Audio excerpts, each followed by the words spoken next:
தமிழ் சினிமாவில் முன்னணி ஹீரோவாக வலம் வரும் சிம்பு நயன்தாராவுடன் வல்லவன் மற்றும் இது நம்ம ஆளு என 2 திரைப்படங்களில் நடித்துள்ளார். இதில் இருவருக்கு இடையேயும் காதல் முறிவு ஏற்பட்டதன் பிறகு இணைந்து நடித்த திரைப்படம் தான் இது நம்ம ஆளு.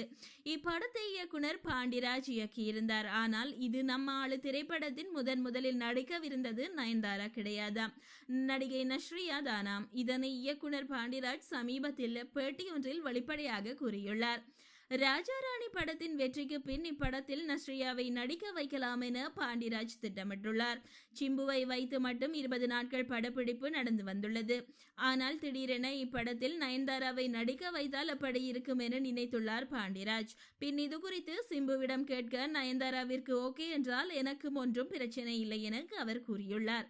பின் நயன்தாராவிடம் பேசியுள்ளனர். சிம்புவுடன் நடிப்பதில் எனக்கு எந்தவித பிரச்சனையும் இல்லை என நயன் கூறவும் கதையை கூறியுள்ளார் பாண்டிராஜ். அவருக்கு கதை பிடித்து போக இப்படத்தில் கதாநாயகியாக நடிக்கவும் சம்மதித்துள்ளாராம்.